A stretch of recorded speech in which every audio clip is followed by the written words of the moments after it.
আমি রিক্সাই চালাই, আর এটা তো আমারই রিক্সা। আপনি আমার কোন কই যাইবেন, আমি নিয়ে যাইতেছি। এই তো উত্তরা 10 নম্বর সেক্টর। ভাইজান ভাড়া কিন্তু 70 টাকা। আচ্ছা চলেন।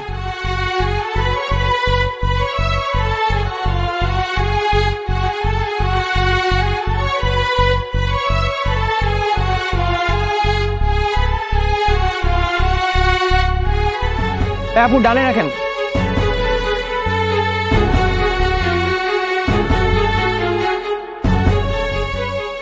এ নিন আপনার ভাড়া।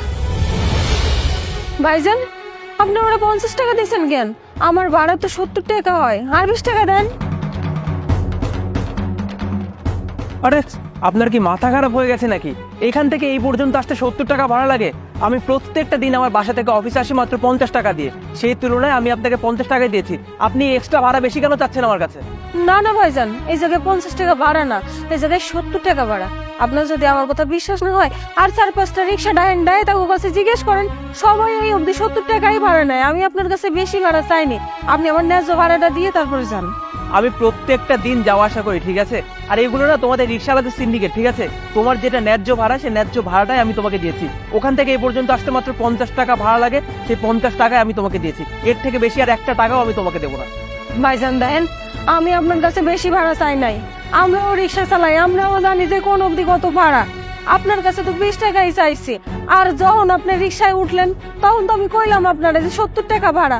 আপনি চট কইরা কোনো কিছু না কয়ে উঠা পড়ছেন। আমি তো মনে করছি আপনি আমার 70 টাকাই দিবেন। আপনি যদি 50 টাকাই দিবেন, তাহলে ওই জায়গায় দাঁড়ায় আমার কইতেন যে আমি 50 টাকা দিব।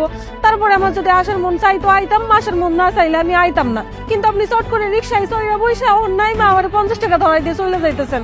শুনেন ভাইজান, এমন কইরেন না। আমরা গরিব মানুষ, দিন আনি দিন খাই, এই টাকা দিয়ে আমাকে সংসার চলে। বেশি ভাড়া চাই নাই ভাইজান, আমার 20 টাকা আমারে দেন, দিয়ে তারপরে যান। তা না হইলে আপনারা আমি যাইতে দিব না। তুমি তো দেখছি আস্তে বেয়াদব। সাহস কত বড় তোমার যে তুমি আমার মুখে মুখে তর্ক করো? তোমার যে ন্যায্য ভাড়াটা, এই ভাড়াটাই আমি তোমাকে দিয়েছি। চুপচাপ এই ভাড়াটা নাও আর এখান থেকে যাও। বেয়াদব কোথাকার। ভাইজান ভাইজান ভাইজান, আমার ন্যায্য ভাড়াটা দিয়ে যান ভাইজান।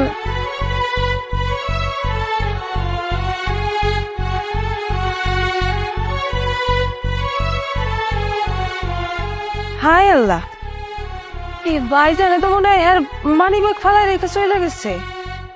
অহন আমি কি করি? মানি ব্যাগটা দিয়ে আসি। কিন্তু কয় তালায় থাই তা তো জানি না। অহন কি করবো? আচ্ছা একটু অপেক্ষা কইরা যাই।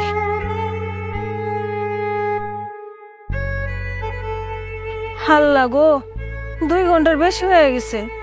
এই ভাইজান তো এখনো নামতেছে না। কি করবো, চইলা যাবো? দেই তো ব্যাগের মধ্যে কি আছে। আল্লাহ, এ তো অনেকগুলো টাকা। ভাইজানের মনে হয় প্রয়োজনীয় টাকা হইব। না না, অহন যাওয়া যাইতো না। এই ব্যাগ থাক, ভাইজানের যত দেরি হোক না কেন, ভাইজানের ব্যাগটা দিয়ে তারপর জানো। কি ব্যাপার? এই অটোওয়ালিটা এখন এখানে দাঁড়িয়ে কি করছে? সামান্য 20টা টাকার লোভ সামলাতে পারে না, ছোট লোক থাকার। এদেরকে কিভাবে সাহায্য করতে হয় সেটা অনেক ভালো মতো আমি জানি। তাই মেয়ে, সমস্যা কি তোমার? বুঝলাম না তোমার কাহিনী। তুমি সামান্য 20টা টাকার জন্য এতক্ষণ ধরে আমার অফিসের সামনে দাঁড়িয়েছিলা। কি তুমি কি এখানে কোনো সিনক্রেট করতে চাচ্ছ নাকি? সমস্যা কি তোমার? ভাইজান আপনার ভুল হইতেছে। আমি 20 টাকার জন্য ওই জায়গায় বইসা নাই। আমি আপনার এই মানি ব্যাগটা দেওয়ার লেগে বসে আছি। আপনি মনে হয় যাওয়ার সময় ভুল করে আপনার ব্যাগটা ফালাই গেছেন। দেন তো মানি ব্যাগের মধ্যে সব ঠিকঠাক আছে কিনা। হ্যাঁ, সবকিছু তো ঠিকঠাকই আছে। আমি তোমাকে সামান্য 20টা টাকা দেইনি বলে তুমি আমাকে কতগুলো কথা শোনাল। আর এতগুলো টাকা পাওয়ার পরও তুমি মানি ব্যাগটা নিয়ে চলে যেতে পারতা। কিন্তু তারপরও তুমি মানি ব্যাগটা আমাকে ফেরত দেওয়ার জন্য এখানে দাঁড়িয়েছিলা। শোনেন ভাইজান, গরিব মানুষ হইতে পারি, কিন্তু শোন না, কারো জিনিস মাইরা ধইরা খাওয়ার ইচ্ছা নাই। আসলে আমরা সবসময় চাই কাম কইরা যে ন্যায্য টাকাটা পাবো ওইটা দিয়েই খামো। আর এই অবধি তো 70 টাকাই ভাড়া। আপনি তো আমার 70 টাকা দেন নাই, আর লাগে আমি আপনার সাথে কথা বাড়াইছি। আপনি যদি আমার 70 টাকা দিয়ে দিতেন, তাহলে আমি নিয়েই চলে যাইতাম। যাই হোক ভাইজান, সমস্যা নাই, আপনার মানি ব্যাগে তো সব ঠিকঠাক আছে, আপনি তাহলে যান। সত্যি মানে তোমার সততা দেখে না আমি মুগ্ধ। মানে আসলেই আমি তোমার সঙ্গে অনেক খারাপ আচরণ করে ফেলেছি। সামান্য কিছু টাকার জন্য তোমাকে আমি হাত পর্যন্ত তুলেছি। আসলে তখন আমার মাথা ঠিক ছিল না, তো তাই রাগের মাথায় তোমার গায়ে আমি হাত তুলে ফেলেছিলাম। তুমি প্লিজ বোন আমাকে মাফ করে দিও। আর কোনো সমস্যা নেই, তুমি যখন আমার এত বড় উপকার করলে, এ নাও 1,000 টাকা আমি তোমাকে খুশি হয়ে দিচ্ছি। না না ভাইজান, আমি এই 1,000 টাকা রাখতে পারবো না। এই 1,000 টাকা আমি নিব কেন? আমি তো আপনার কাছে চাইছিলাম আমার ন্যায্য ভাড়াটা, আপনি তো দিলেন না। আমার সাথে রাগারাগি কইরা আমার একটা থাপ্পড় মাইরা আপনি চলে গেলেন। সমস্যা নাই, যা হওয়ার তা তো হয়েই গেছে। আপনার টাকা আপনি আপনার কাছে রাইখা দেন। আমরা তো গরিব মানুষ, আমরা সব সময় চেষ্টা করি কাম কইরা অর্থ উপার্জন কইরা তারপর খামু।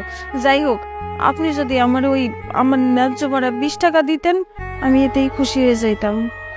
আমি আবারও তোমার কাছে আন্তরিকভাবে দুঃখিত। মানে সত্যি যত তোমার সঙ্গে কথা বলছি ততই তোমার সততা দেখে আমি অবাক হচ্ছি। প্লিজ বোন, তুমি আমাকে মাফ করে দিও। আর ঠিক আছে, তুমি 20 টাকার কথা বলছো, 20 টাকা না, সামনে আমার একটু কাজ আছে, তুমি আমাকে এখান থেকে ওই পর্যন্ত নিয়ে চলো। এখান থেকে ওই পর্যন্ত যাওয়ার যে ভাড়া আর আগের 20 টাকা, সব ভাড়া আমি তোমাকে দিয়ে দিব, চলো। ঠিক আছে ভাইজান, উঠেন উঠেন, আমি নামাই দিতেছি।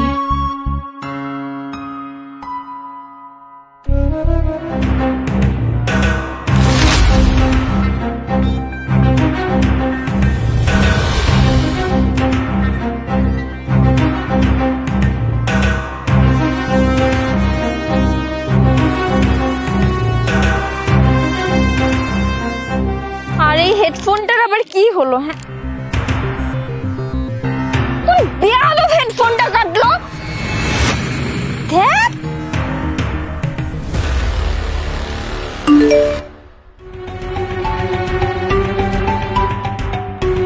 What? মানে ব্যাংকের লোকদের কি মাথায় সমস্যা আছে? 10,000 টাকা কিভাবে কেটে নেয়? ফাইজলামে শুরু করছে নাকি একটা? আবার ফোন করছে। হ্যালো, ম্যাডাম, আমরা অত্যন্ত দুঃখের সঙ্গে জানাচ্ছি যে আপনার অ্যাকাউন্ট থেকে আমরা ভুলবশত 10,000 টাকা কেটে নিয়েছি। আপনি একদম চিন্তা করবেন না, যত দ্রুত সম্ভব আমরা আপনার অ্যাকাউন্টে 10,000 টাকা আবার পাঠিয়ে দিচ্ছি, কেমন? আর আপনারা কি ফাজলামি করতেছেন? কি মানে কিসের কারণে আপনারা আমার অ্যাকাউন্ট থেকে 10,000 টাকা কেটে নেন? তাড়াতাড়ি আমার অ্যাকাউন্টে 10,000 টাকা সেন্ড করেন। সরি ম্যাম, আসলে আমরা তো বললাম যে ভুলবশত কাজটা হয়ে গেছে আমাদের দ্বারা। আচ্ছা, আপনি একদম চিন্তা করবেন না, আমরা কিছুক্ষণের মধ্যে আপনার অ্যাকাউন্টে আপনার 10,000 টাকা পাঠিয়ে দিচ্ছি, কেমন? আপনি এক্ষুনি আমার অ্যাকাউন্টে টাকা পাঠাবেন। ঠিক আছে ম্যাডাম।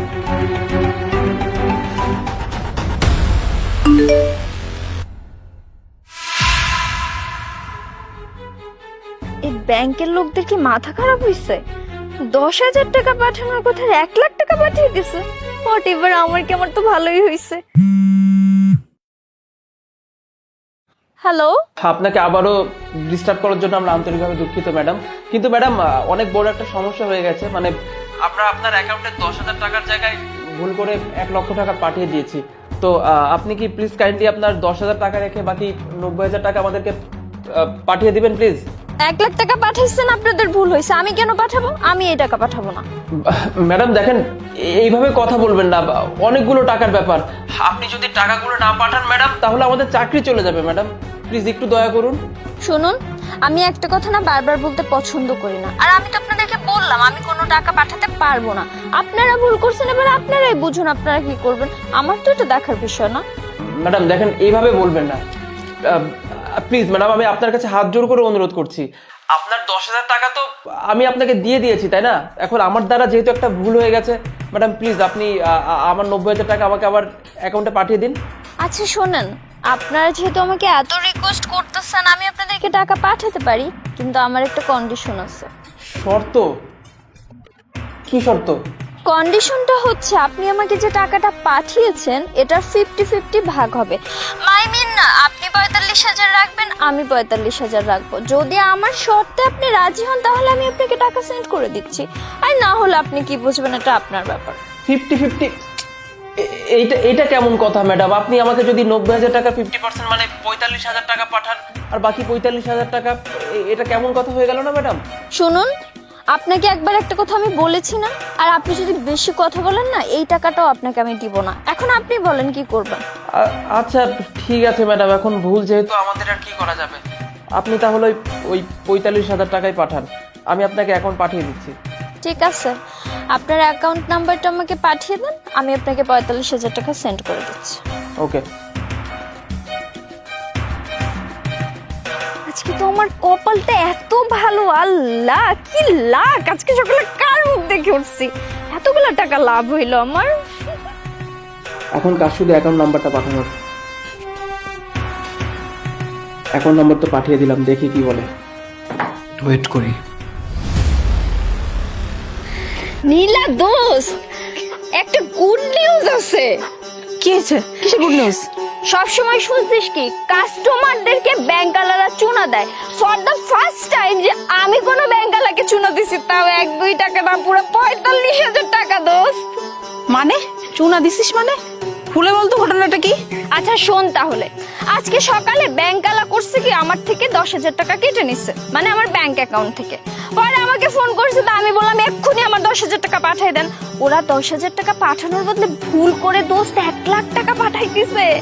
এখন আমাকে ফোন করে অনেক রিকোয়েস্ট করতেছে, ম্যাডাম টাকাটা পাঠাই দেন, এটা সেটা। আমি বলছি না, আমি পাঠাবো না। পরে আমি বলছি একটা শর্ত আছে, আমি আপনাদের টাকাটা দিতে পারি। কিভাবে?